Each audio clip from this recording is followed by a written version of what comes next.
Eleanor Morgan never expected anything on that rain-drenched evening, yet there it was, a sodden parcel on the porch of the sprawling Victorian estate she had inherited. No postmark, no sender. Inside, a porcelain doll. Its emerald green glass eyes gleamed unnaturally in the firelight, its lips curled in a faint smirk as if holding back a terrible secret. Raven black curls tumbled around its porcelain face, half shadowing the faded crimson Victorian dress it wore, trimmed with delicate black lace. Around its neck, a small cracked locket, initials EM etched faintly into tarnished silver. Her initials. The doll found its place on the parlor shelf. Eleanor thought little of it until she noticed the eyes. No matter where she stood, they followed. That night she woke to faint scratching, something dragging across wood. The doll was no longer on the shelf. It now sat in the rocking chair by the fire, as though waiting for her. Its locket hung open, a lock of blackened hair pressed inside. Eleanor's sleep filled with whispers. Her grandmother's voice. "It always returns, Eleanor. It always returns." She awoke to find the doll in bed beside her, its porcelain hand resting on her chest. Eleanor invited her childhood friend Clara Harrow, a schoolteacher from the village, to see the doll. Clara paled the instant she laid eyes on it. Greater than that doll. It looks exactly like the one in the stories, the Morgan doll. Your grandmother told us never to speak its name. Clara recalled village tales. A child once owned a doll with emerald eyes, said to steal the souls of its caretakers. The family locked it away decades ago. Eleanor tried to laugh it off. But when she looked back, the doll's smirk had widened. Just a little. Father Donnelly arrived reluctantly, holy water trembling in his hand. The moment he touched the doll, his skin blistered, as if seared by fire. His scream shook the walls. The doll sat serenely as his rosary snapped in half. "Unholy," he croaked, clutching his hand. "It is bound. It cannot be destroyed by faith alone." He fled, leaving Eleanor and Clara alone with the doll. That night, Eleanor found new carvings on her bedroom wall. "You are mine." Desperate, Eleanor and Clara scoured the old library in the estate. In her grandmother's journals, they found references to a girl named Margaret Morgan, who had died mysteriously in 1872. Margaret's doll, the entry read, had been a vessel for the darkness. The family sealed it in a hidden crypt below the estate.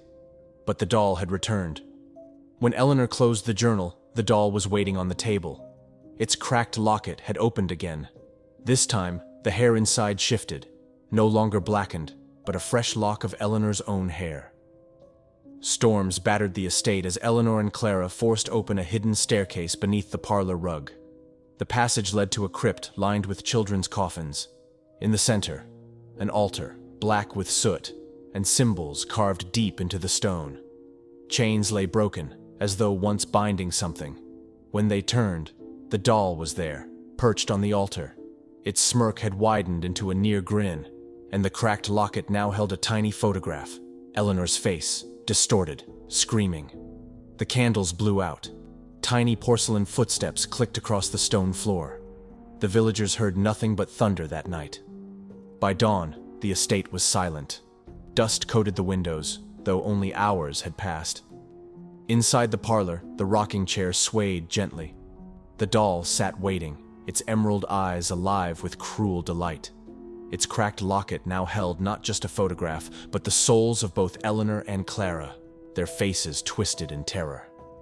The whispers began again, waiting for the next Morgan to inherit the estate.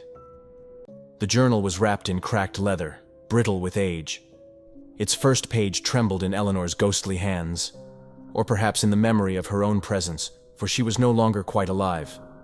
The handwriting was delicate, looping, and girlish. March 3rd, 1872. Father says the doll is my birthday gift.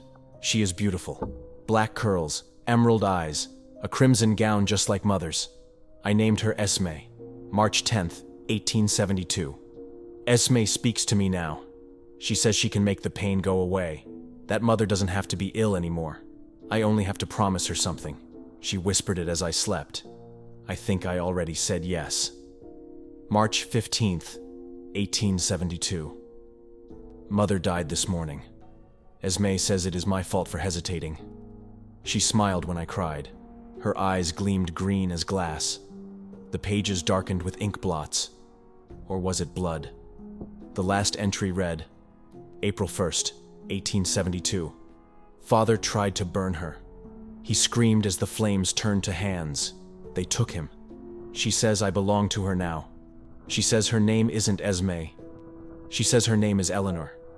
The ink trailed off, the same name carved into the doll's locket. In life, Margaret's father, Samuel Morgan, a clockmaker, was rumored to dabble in alchemy. He built automata that could blink, whisper, and even sing. But one creation defied all reason, a doll with eyes too human and a heart that ticked like a clock. When his wife fell ill, he sought forbidden arts to preserve her soul. He bound it into the porcelain vessel meant for his daughter. But the soul was not his wife's. It was something else. Something that answered when no god would. It called itself Esme. After Margaret's death, the townsfolk sealed the doll beneath the estate. Yet it returned whenever a Morgan bloodline renewed the family claim. Each generation, one by one, was chosen. Centuries later, the estate fell into ruin until a man named Harrison Vale, an antiques dealer, purchased it at auction. He dismissed the legends as village superstition, until he discovered the hidden crypt. He found the doll seated upon the altar, dustless, pristine. When he lifted it, he heard faint giggling, a child's voice echoing through the stone halls. He left that night and never returned home. Weeks later, his assistant found him wandering the moors, eyes wide, clutching the cracked locket. His voice rasped the same phrase again and again. She waits for the next one. She knows the name. When the assistant opened the locket, inside was a small photograph of her own face, screaming. With every new owner, the doll adapts, taking on the features, the memories, even the voices of those it consumes. In photographs, it sometimes appears behind the subject. In mirrors, at the edge of vision, always watching. Its emerald eyes, perfect and still. When the estate burned in 1925, firefighters claimed to find a single item untouched by flame: the doll. In 1963, it surfaced in an estate sale in London, where a collector bought it for his daughter. Both disappeared within a week.